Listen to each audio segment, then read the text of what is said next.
So this video is the first one I'm doing like this, but I'll keep on doing it every week, is for all the work that you need to do this week of religion and science.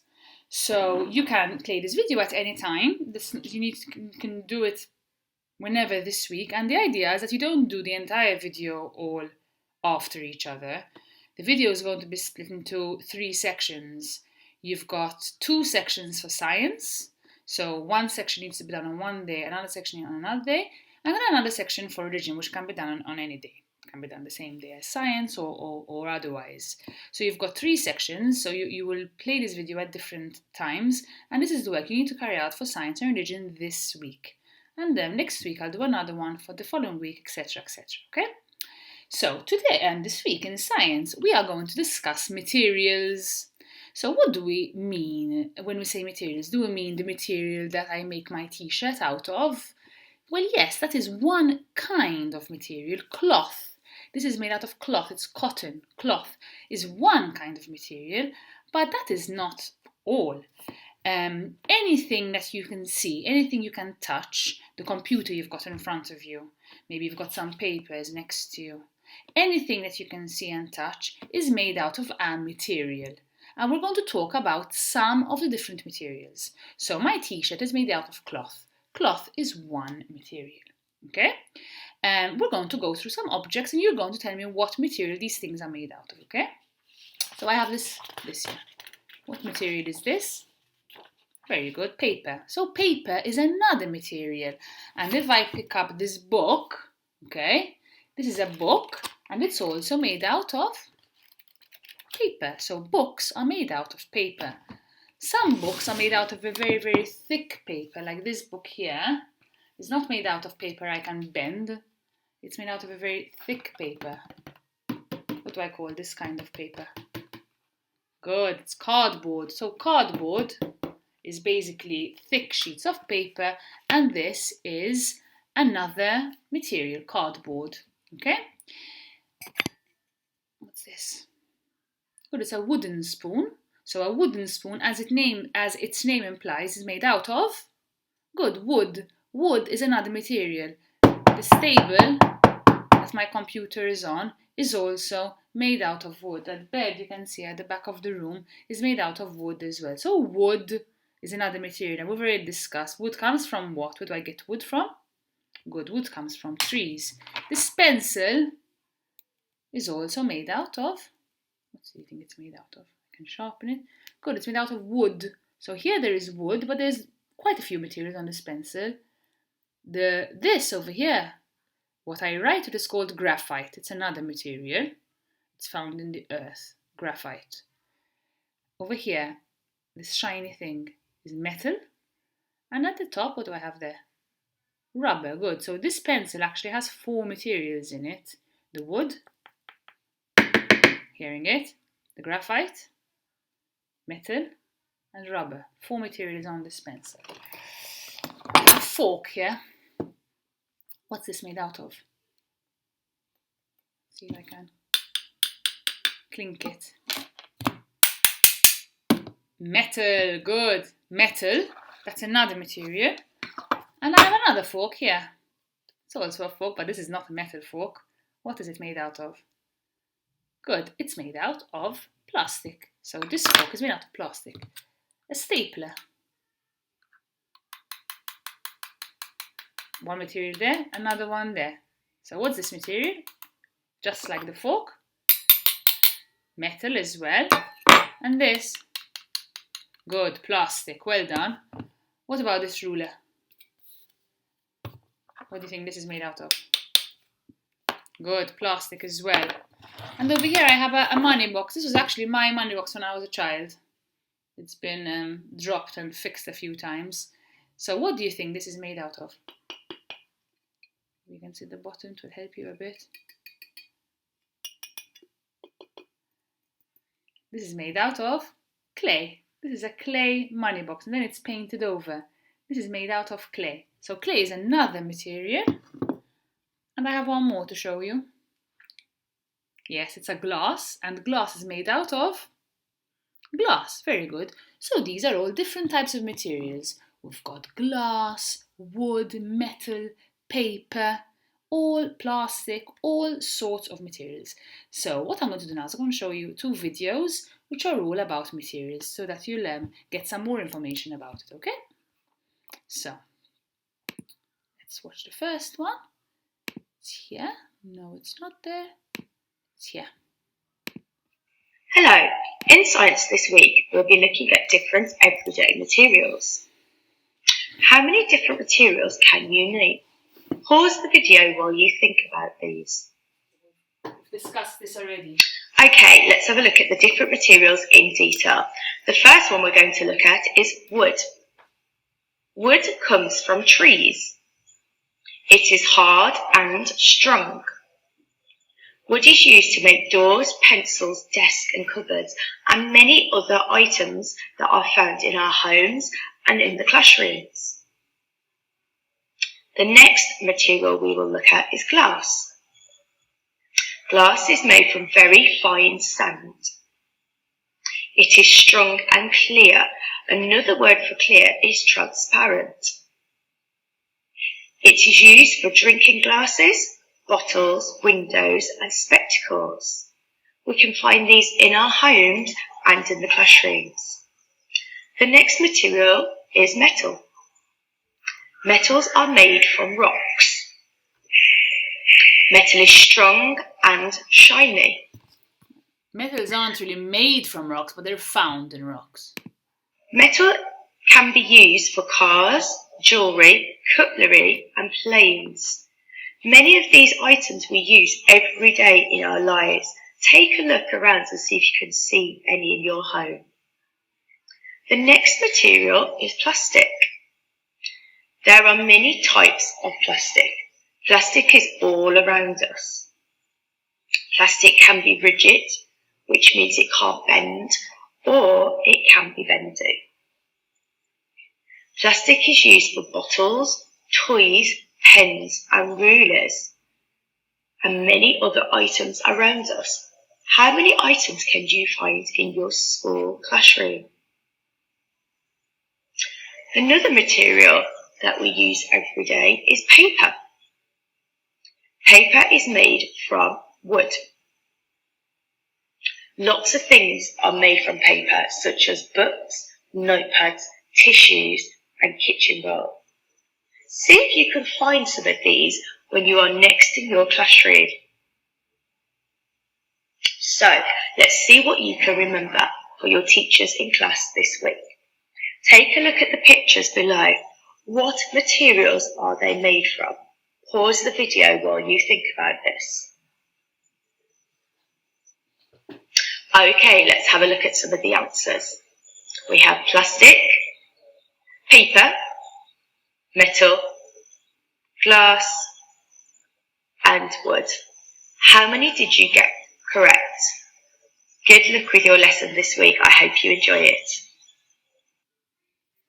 Very good. And now we're going to see another video. Not this one.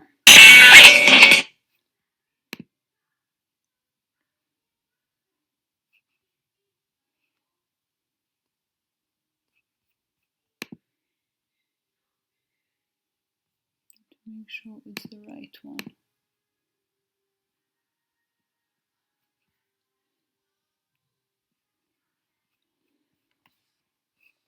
Should be this.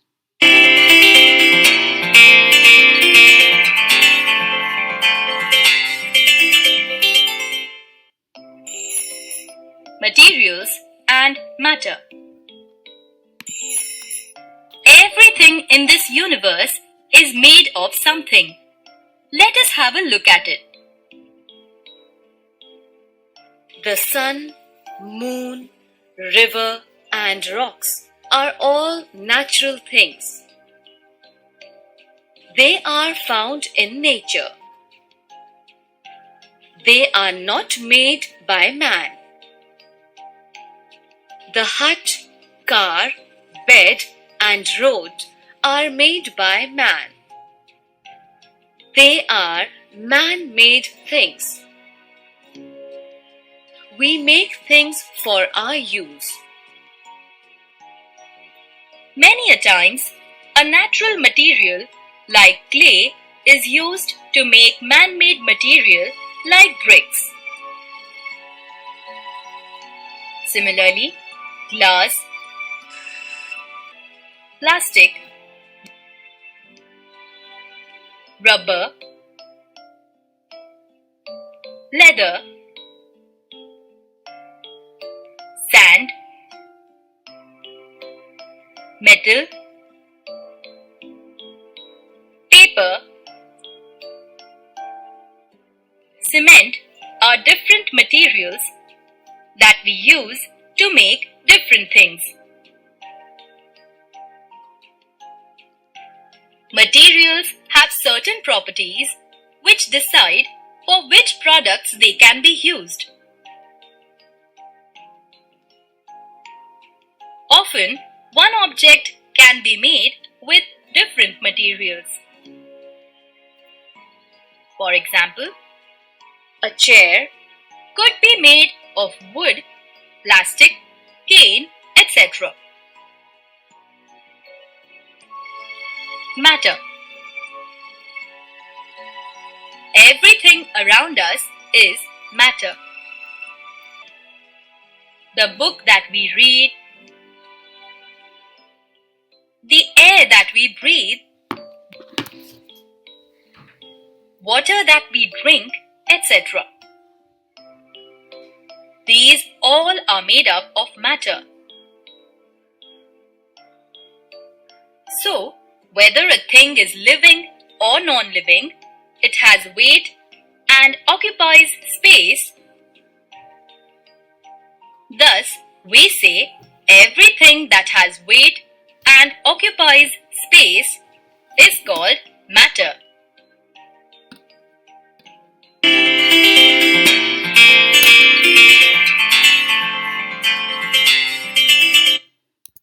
Great. Okay, so what I'd like now is for you boys to open page 50 of your pupil book. So get out your science pupil book, the one we don't write on, and open it on page 50.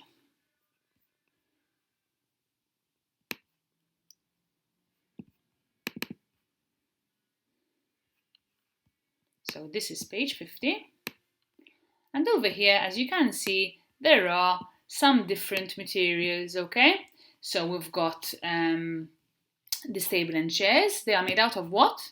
Good, wood. This pan, metal, good.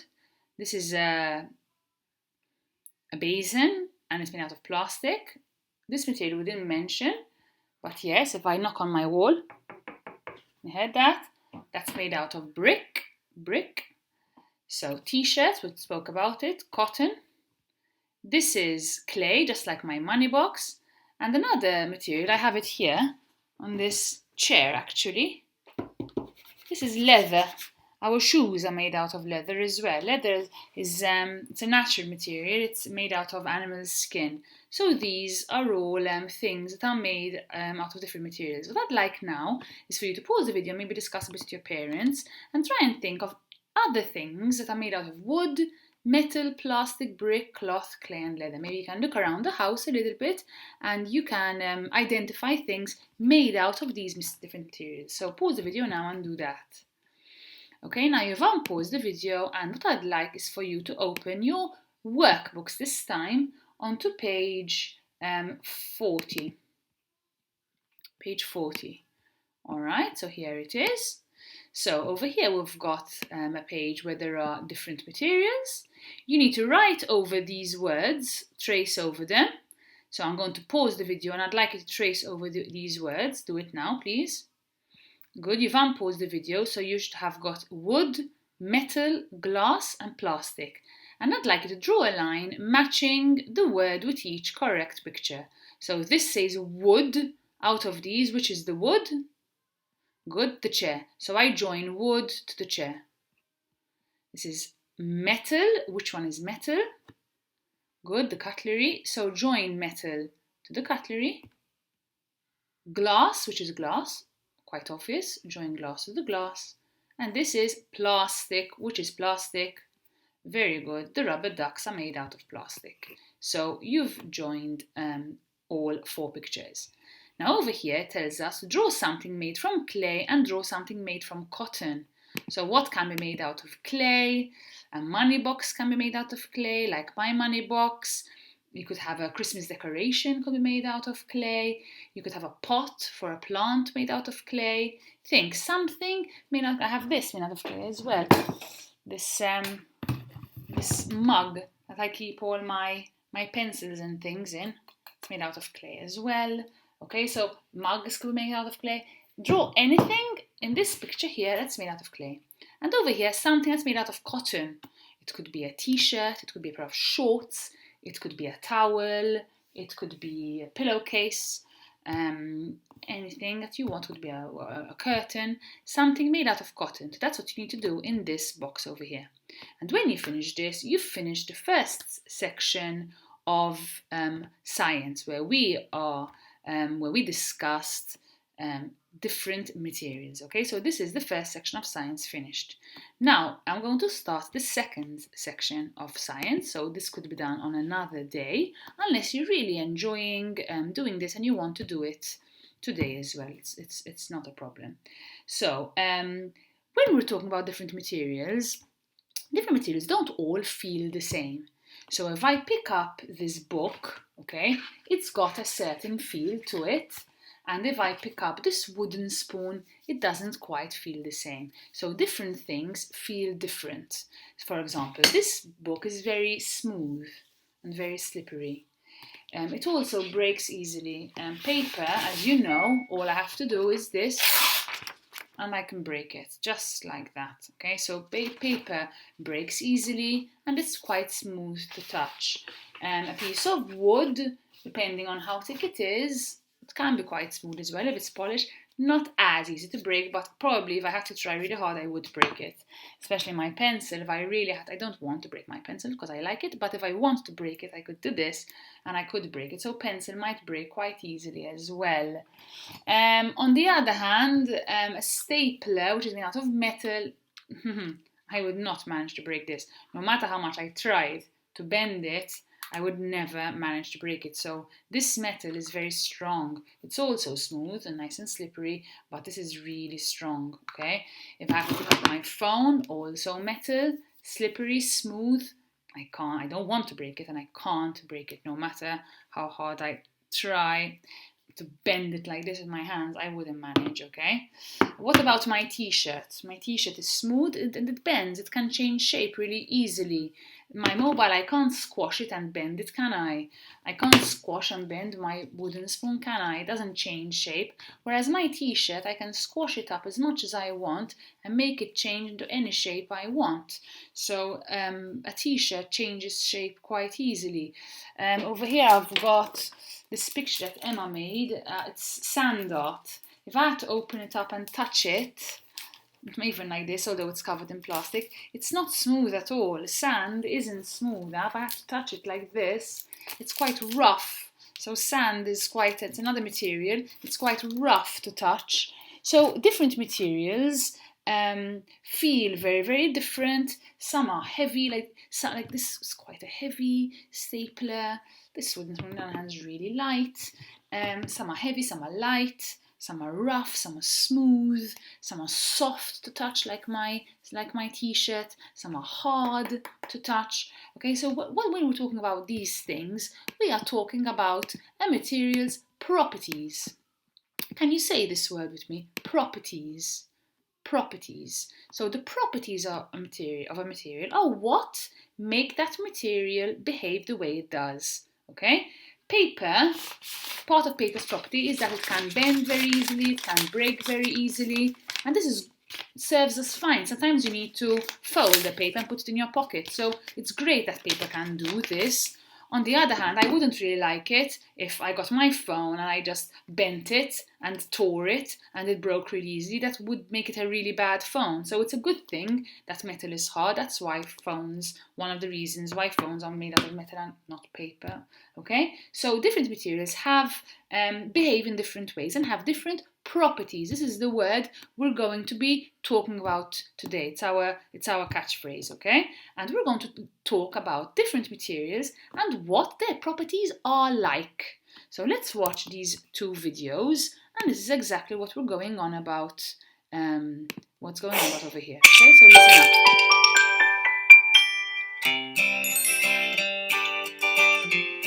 No? Hey everybody. Hi! The world around us is made of all different types of materials, and we can describe those materials in different ways. For example, take some of these objects that we might find in a classroom. Now these objects can be arranged based by their properties. So the first property we're going to arrange them by is size. So we have several very large objects and several smaller objects. So we're going to take our large objects, like our scissors, our stapler, and our computer mouse, and we'll put them over here. Then we're going to take our smaller objects, our die, eraser, paperclip, pencil, and our half dome, and move them over here. And you can see that we can separate them based on that property. We can also arrange them in different ways. Let's try arranging them by color. So we have reds, so let's put all our reds in one group. We have a red stapler, red scissors, and a red die. We have our gray mouse and our gray paperclip. We have a green die and a green eraser, and a yellow pencil, and a yellow dome. We can also arrange these objects based on how they feel. So we have some hard objects and some soft objects. So as we go through, we want to arrange them. We'll put our hard objects over here and our soft objects over here. Our computer mouse and our paperclip are both hard objects. Same with our die, both colors, our scissors, and our stapler. Those are all hard objects. Our eraser, on the other hand, is soft. You can see that it's bendable. The half dome is also soft. Our pencil, that's going to go in our hard objects. Now we have them arranged by hard and soft. I wonder why different objects are made from different materials. It's done that way so that it's more convenient. For example, the floor. It's hard so that we can stand on it confidently without falling through. Our clothes, on the other hand, are soft. They're soft so that they're more comfortable for us to wear. Actually, that's true. Can you imagine if builders and the people who made our shirts switched those two around?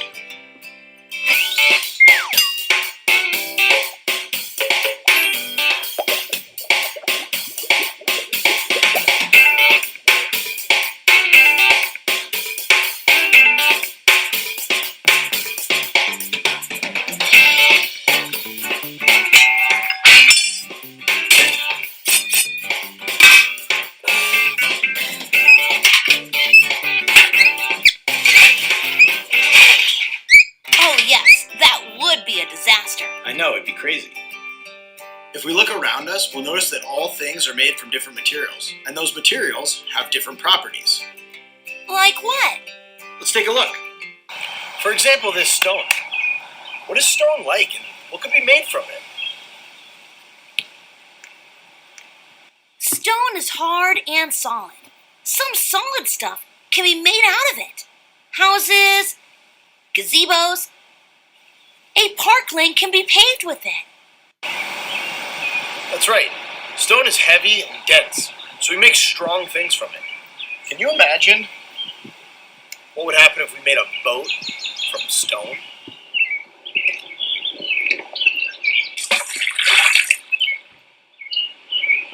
They'd better not. The boat would sink right away, because stones are heavy. That's right. It wouldn't work very well. A rock's properties make it heavy and dense. It doesn't float very well, and it doesn't make a very good boat. What we need is something with different properties. Something that's light and can float, like wood. Let's try this wooden boat. Let's put this wooden boat in the water and see what happens. Because of the different properties between stone and wood is why the boat can float and the stone sunk. That's why builders have been making boats from wood for thousands of years. What about now? There's even more durable floating materials like plastics nowadays. But even today, some boats are still made from wood. The bench is made out of wood too. Yes, many different objects are made from wood. A house, a bench, or a boat could be made from it. Also a toy. Or a whole game. Now it's your turn.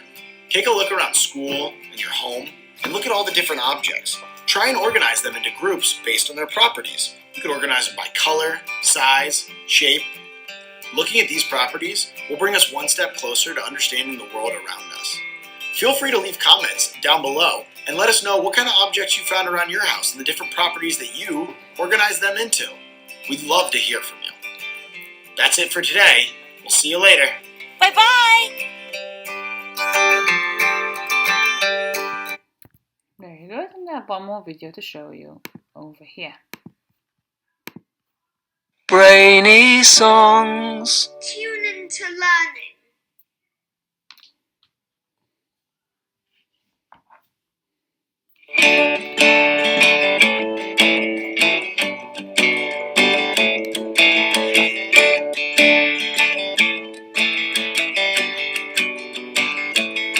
What have I got here? It's a spoon. What's the material? It's made of metal. What object is this? It's a bag.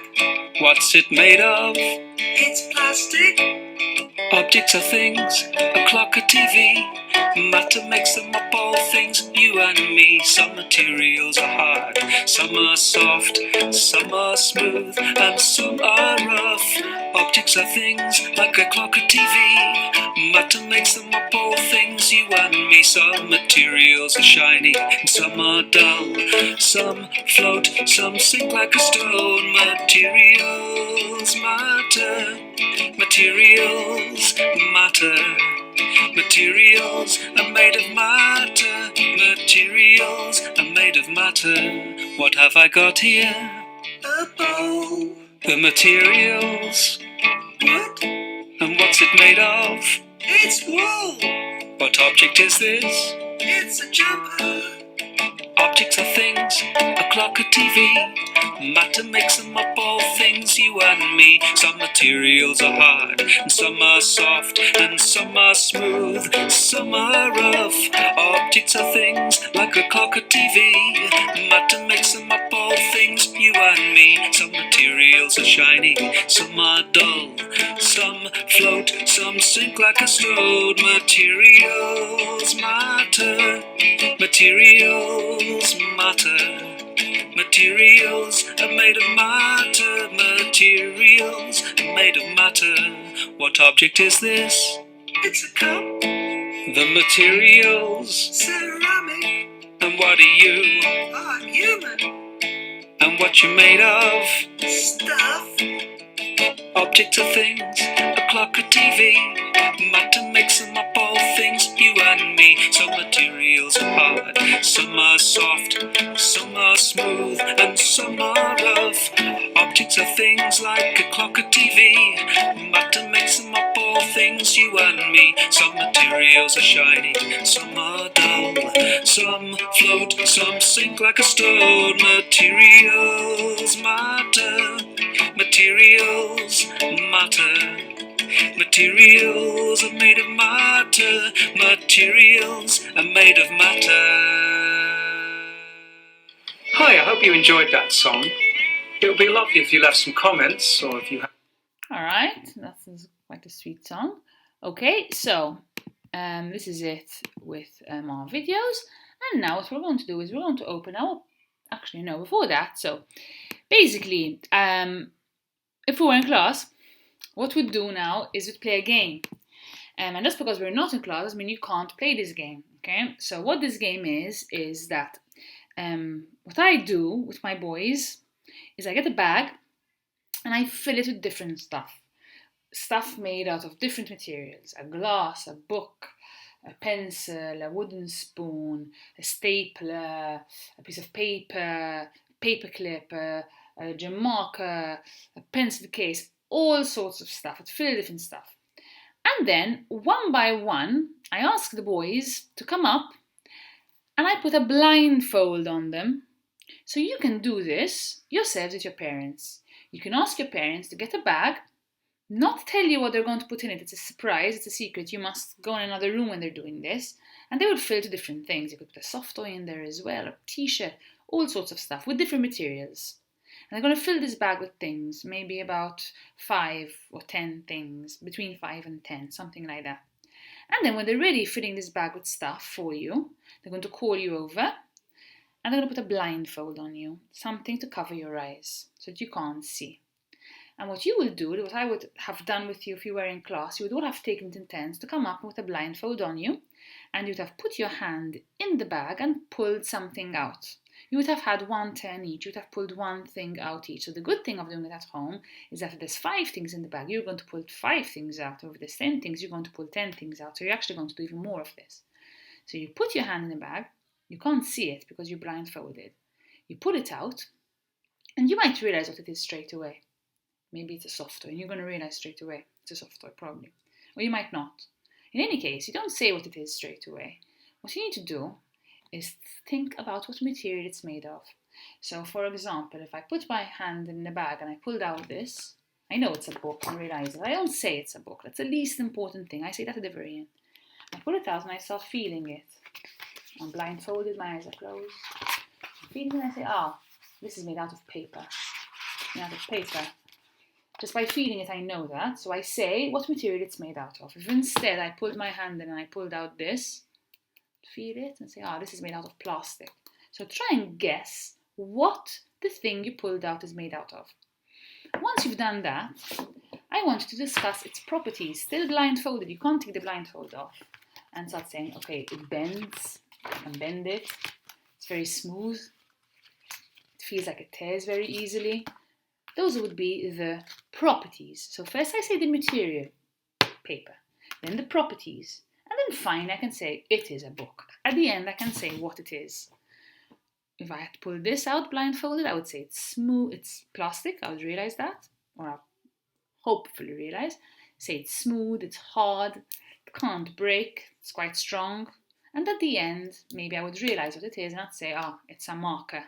Okay, so you can play this game with your parents. They're going to hide things in a bag, they're going to blindfold you, and then one by one you're going to pull the things out. I don't want you just guessing what they are. That is not the aim of the exercise. If you put your hand in and say, a book, a marker, a bottle, piece of tissue, that's not the game. The game isn't to guess the item. It's to say what the material is, to say what the properties are. And then at the end, if you want, you can guess the item. But that's actually the least important thing. So you can play this game now if you want, or when we finish the work that we're going to do at the moment, okay? You can discuss this with your parents. All right, so now we're going to go on to our pupil book again. And we need to open page 52. Page 52 of the pupil book. And we're discussing what we just spoke about now, properties, all right? So materials have got different properties. Paper is weak, look at this, you could just store it so easily. Whereas metal is strong. This boy can't break this metal no matter how hard he tries. Stone is hard, but clay is soft. So no matter how much you try and press a stone, okay, it's not going to change shape. Whereas clay or even Play-Doh, for example, are soft. You can change their shape very easily. Glass is smooth. If you touch a glass, it's very, very smooth to touch, whereas a brick is rough.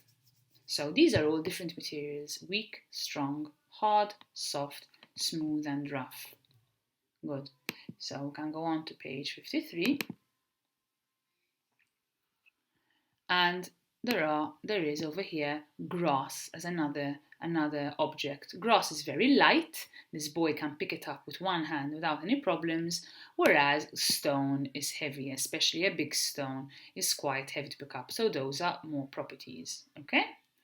So once we're done from this, you could open your pupil books, your workbooks, on page 41. So please do that now. Get your workbook and open it on page 41. And we're going to discuss if these are true or false. So the first sentence says, metal is weak. Is that true that metal is weak? It's very strong. That's the reason why phones are made out of metal, because it's so strong. So that is a cross. You're going to put a cross there because it's not true. Glass is smooth. If I touch glass, it's nice and smooth to touch. It's very slippery and smooth. Is that true or false? It's true. Good. So you're going to put a tick there. So please do this work with me, okay? Make sure you have a pencil in your hand and you're doing this. Stone is soft. If I pick up a stone, is it soft? Not at all. Stone is hard. So that's not true. It's false. So you do a cross. Leather is heavy. Is leather heavy? If I pick up this chair, for example, it's... oh my goodness. Well, quite, huh? Or a belt or a shoe, okay? Yes, leather is quite heavy, okay? Leather can be quite heavy, so I'll do a tick over there. Finally, finally on this page rather, we're going to join the dots on these words, trace the words. So can you please pause the video now and trace all these words and try and read them? Okay, you've unpaused the video. They're all traced now. I hope they're all traced. If you haven't traced them yet, pause the video. And let's read them. There's hard, strong, heavy, light, soft, and weak. And we need to join the opposites. So what is the opposite of hard? Good, soft. So draw a line from hard to soft. What's the opposite of strong? Good, weak. So draw a line from strong to weak. What's the opposite of heavy? Good, light. Draw a line from heavy to light. Now we'll go on to page 42.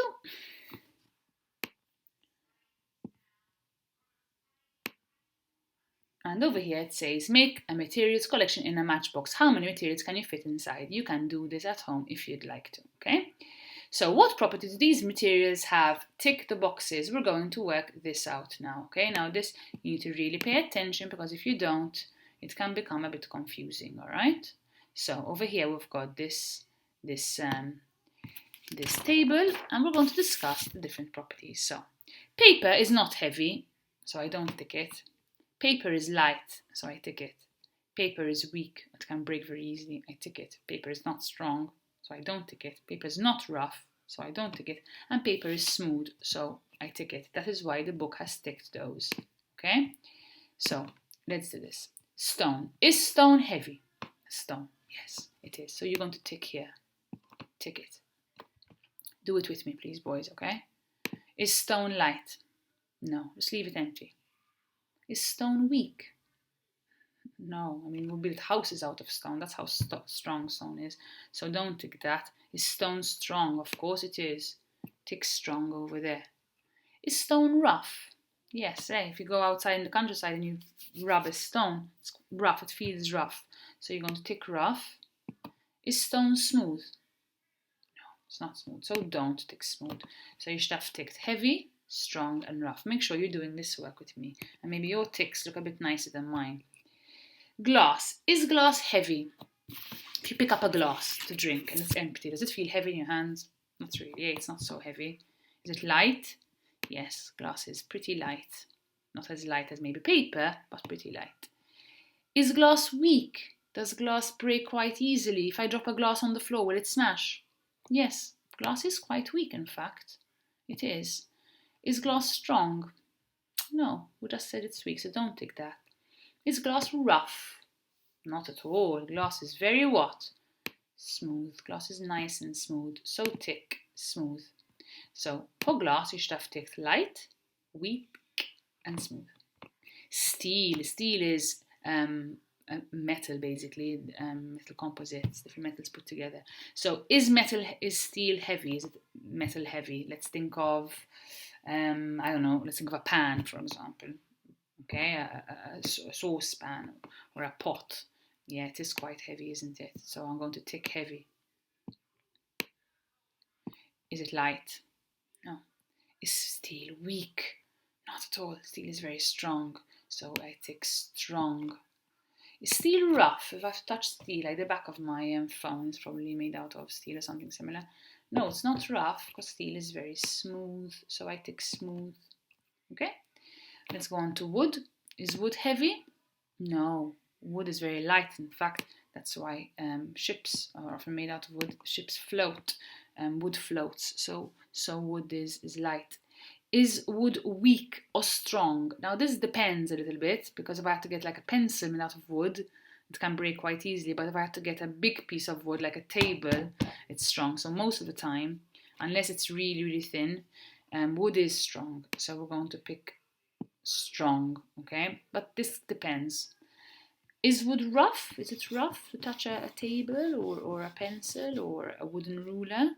Not really, it's quite smooth, okay? Again, it depends on how the wood is treated. Wood can be rough or smooth, really. It kind of can be both. Alright, so this is it. You can pause the video and make sure you've done them all correctly, okay, boys? Okay, now we're going to go on to page 43.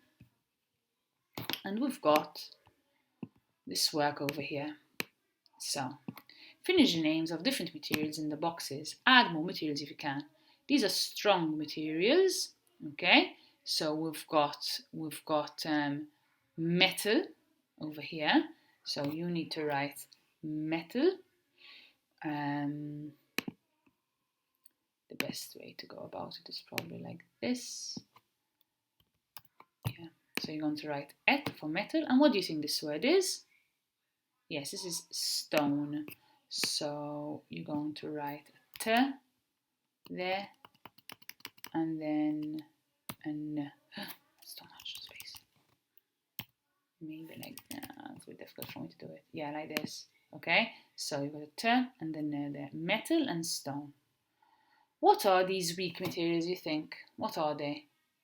Good. It's paper and what's the other one, you think? Yeah, it's glass, isn't it? So here we're going to write paper,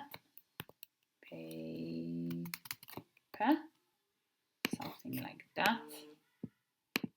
And here we're going to write glass. So you need an A and a S over there. So we've got paper and glass. Now these are heavy materials. The first one starts with S. What do you think it is? So if you said stone, you are correct. So it's stone. And this? What do you think it is? Good, clay. I need to put an A in there. That is clay. Stone and clay are two heavy materials. These are light materials now. What's the first one? Starts with pl. Good, plastic or plastic, however you'd like to say it. And the other light material is, what is it? It floats. We know it's light because it floats. Very good, it's wood. Okay, so we've filled all these in. Now this is a name poem about metal. And we've got the word metal written here. And it says, things made from metal are strong and last long. So this is one poem made out of these letters. This is something normally I would skip with the boys, so you don't really need to do this. If you'd like to think of poems made out of these letters and these letters, I have an example here. With wood you can make wonderful things. You can use these.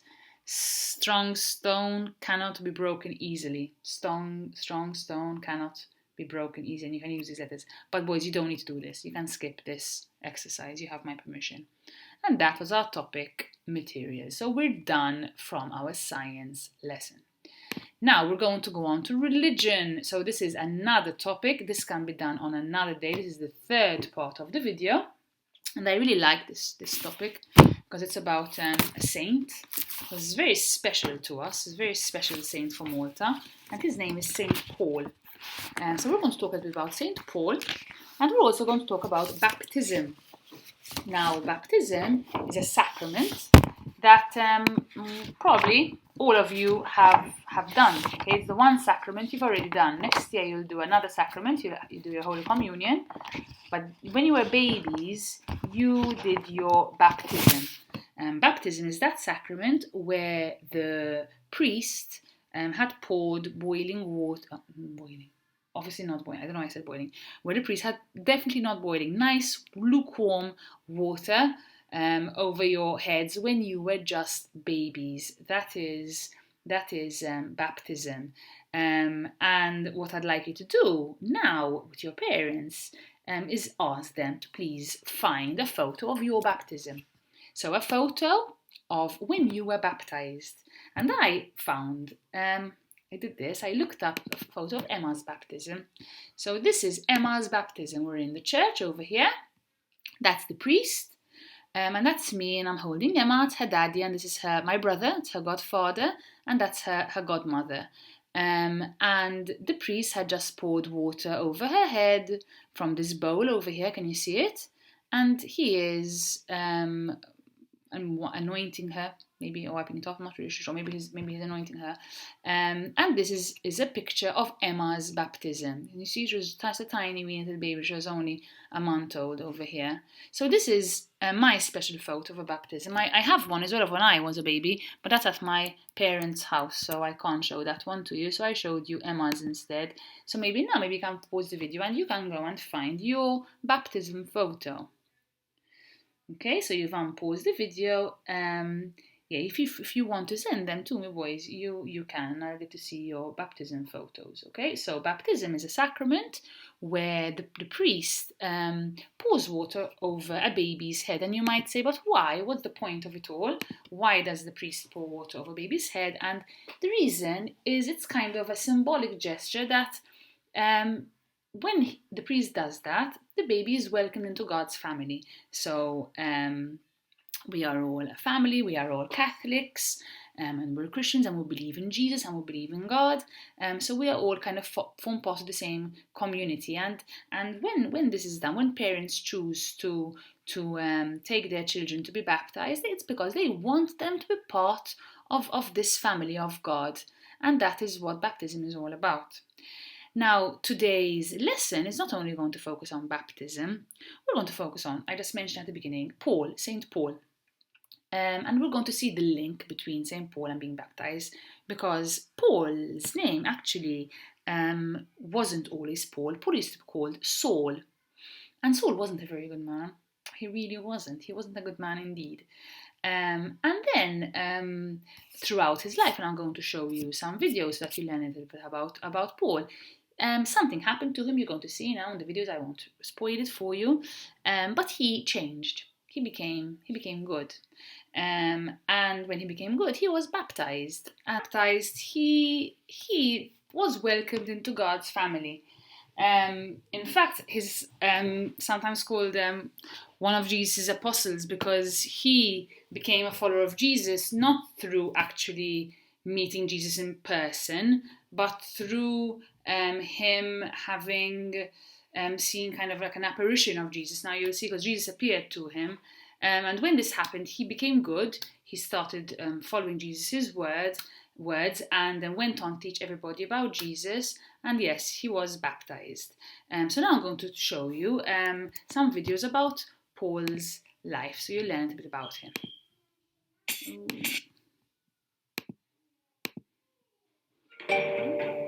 The Miracle of Mercy. Paul. This is Saul. Saul was a Pharisee who hated the followers of Jesus so much that he would hunt them down to be brought to trial in Jerusalem. And he would even seek to murder them.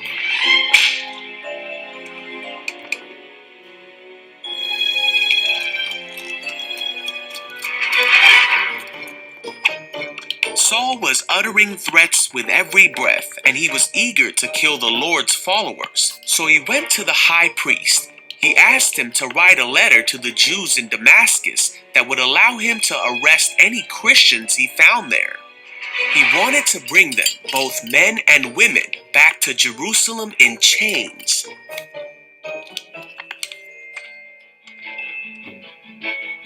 Now Saul went on his way, and as he came near Damascus, a light from heaven flashed around him, and he heard a voice that said, "Saul, Saul, why are you persecuting me?" Saul cried out, "Who are you, Lord?" And the voice said, "I am Jesus. Rise and go into the city, and you will be told what to do." So Saul got up and he opened his eyes, but he couldn't see anything. So the men who were with Saul led him into the city. After 3 days, a man named Ananias came to Saul. He put his hands on Saul, and immediately Saul could see again. And with that, Saul became a follower of Jesus. He became the very thing he had tried to hunt. And he immediately began telling people that Jesus is the Son of God, and he taught them about the mercy of God that he had received. And all who heard him were amazed. He then went by a new name, Paul, as he began preaching not just to the Jewish people, but to everyone. Despite many difficulties like being imprisoned, shipwrecked, and narrowly escaping death multiple times, Paul continued to preach about Jesus. Paul said that he would do everything he could to save people and help them know God. And that's just what he did in order to reach people who would otherwise be unreached. And many came to know Jesus because of what Paul said. Paul taught many in his day through his letters, but even more have come to learn more about Jesus through the letters of Paul that can be read even to this day. The letters of Paul are in the Bible. And in fact, you can, Malta is mentioned in the Bible as well because of these letters. God's story, Paul. So part of God's story is about a man named Paul, and it begins like this. Paul was born in a city called Tarsus. Back then, being born in Tarsus was about as cool as being born in an amusement park. So Paul thought he was cooler than other people, especially the ones who were following Jesus. Paul turned into a real bully. He found ways to get people who were following Jesus thrown in jail, beat up, and even killed. One day, Jesus yelled from the sky, "Paul, Paul, why are you acting this way?" Then Jesus shined a really bright light, brighter than the sun, right into Paul's eyes. Paul couldn't see anything for 3 days. Kids, never look straight at the sun. Remember what happened to Paul. After Paul could see again, he decided to listen to God. And not just listen. Paul decided to spend his whole life telling people about God and God's son Jesus. Paul knew if he was going to tell people about God, he better get to know God. Paul found different ways to get to know God. Sometimes he fasted, which is when you skip a meal or many meals, and spend time praying to God instead. Other times, he snuck off alone so he could sit and listen to God. Paul said getting to know God was like training to run a big race. Sometimes training for a race takes work, especially if you want to win. Just like it can sometimes take hard work to fast or sit quietly and listen to God. But for Paul, knowing God was way better than winning first place, even if the prize is $1 billion. Once Paul knew God, he was so excited that he wanted to tell everyone, even people he didn't know. Paul became a missionary. A missionary is a person who goes to new places and tells people about Jesus. And even while he was doing this, Paul was writing lots and lots of letters telling other people about Jesus. Now sometimes, Paul found out that not everybody wanted to hear about God, but he told them about God anyway, just to make sure everybody had a chance to hear. Have you ever tried talking to somebody when they weren't listening to you? The people started getting really mad at Paul when he talked. They threw rocks at him, beat him up, put him in jail, and even tried to get rid of him completely. Guess what Paul did? He said he'd be happy to go to jail, get beat up, even die if it means more people know about Jesus. Well, God was with Paul when he was getting beat up and put in jail. One night, God even sent an earthquake to open the doors of the jail so Paul could be free. But instead of escaping, Paul stayed to tell the prison guard about Jesus. Later on, Paul was sent to a bigger city with a bigger jail. To get there, he had to take a boat. During hurricane season, one of the storms hit Paul's boat and it got shipwrecked. Sorry. So he had to swim all the way to a nearby island. Now, this island is Malta, so Paul was shipwrecked on Malta. That is why we've got St. Paul's Islands in Malta. And this is what happened when he was in Malta. Picture swimming in the North Pole with penguins. That's how cold Paul was. But as soon as he saw there were people living on the island, what do you think he did? Yep, he taught them about Jesus. Paul never stopped telling people about Jesus and how Jesus loves everyone and wants to help them stop doing wrong things and teach them how to know him. So that's how the Maltese got to know about Jesus, because we're so lucky that Paul actually came to our island and taught the Maltese all about Jesus. He got put in jail at least 4 times, was shipwrecked 3 times, and was even bitten by a poisonous snake. But Paul didn't care what happened. He was so happy knowing God that he just wanted everybody else to know God too. And that's the story of Paul. So in case you missed it, here's the quick version. Paul was a bully who didn't follow God. God blinded him for 3 days.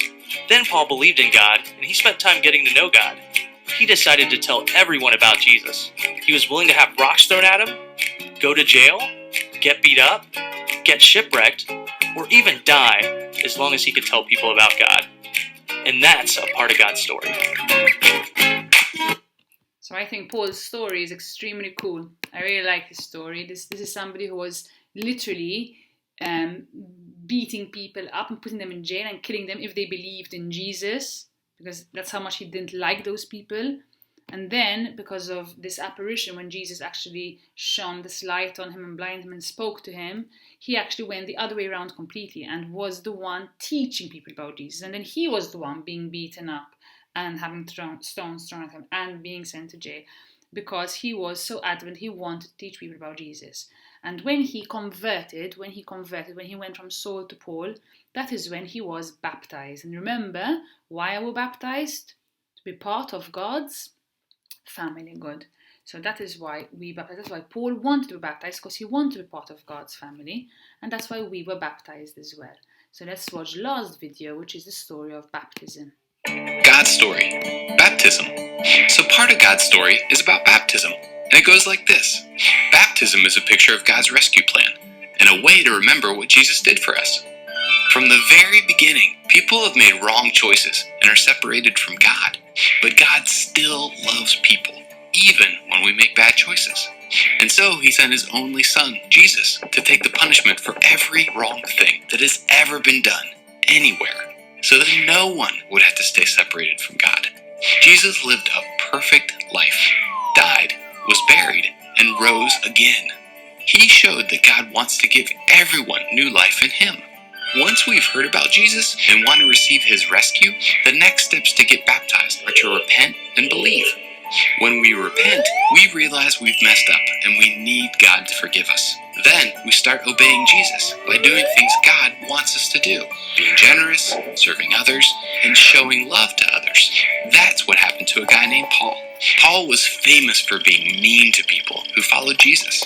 He was going to a city called Damascus to get people who followed Jesus thrown in jail or put to death.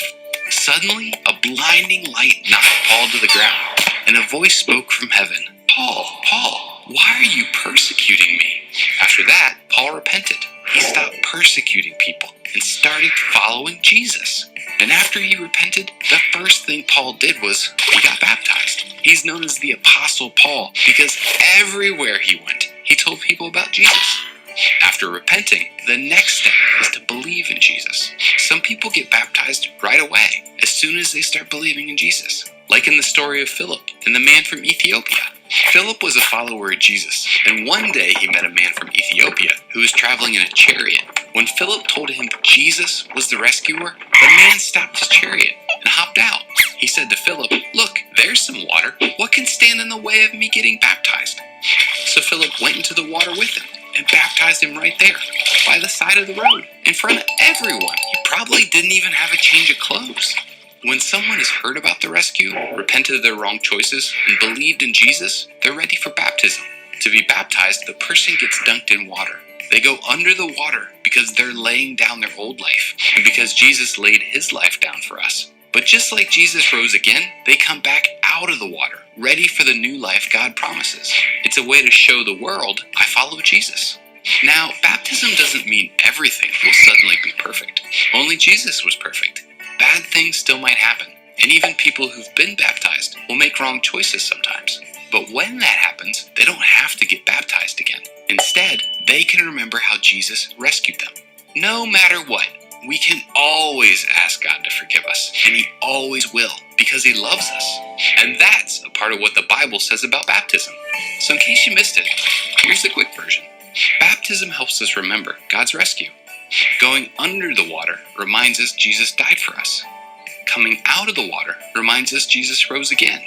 Jesus told people to repent and believe. Paul repented and became a follower of Jesus. anyone who gets baptized can have a new life in Jesus. And that's the story of baptism.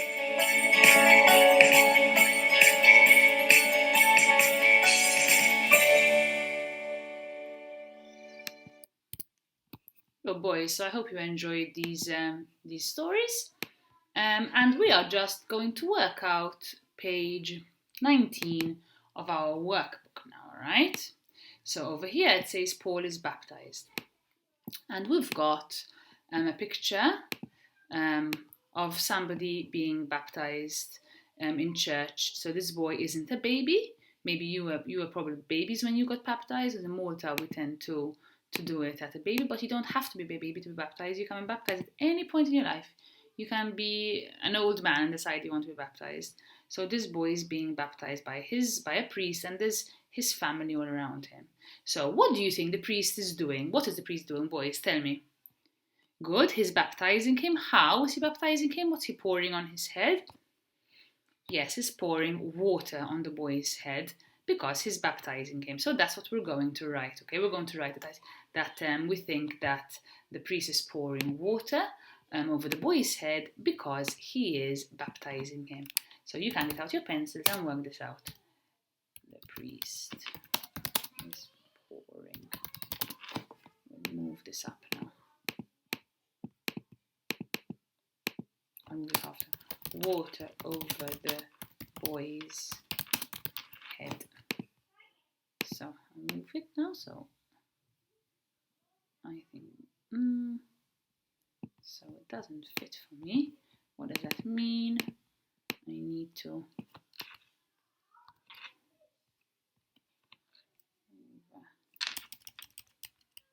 I think the priest is pouring water. So boys, you can copy this. I think the priest is pouring water. You can write on your own. Over the boy's head. I think the priest is pouring water over the boy's head because he is baptizing him. You can write this in your own words, boys. You don't have to copy exactly what I wrote, but you can if you want to. So I think the priest is pouring water over the boy's head because he is baptizing him.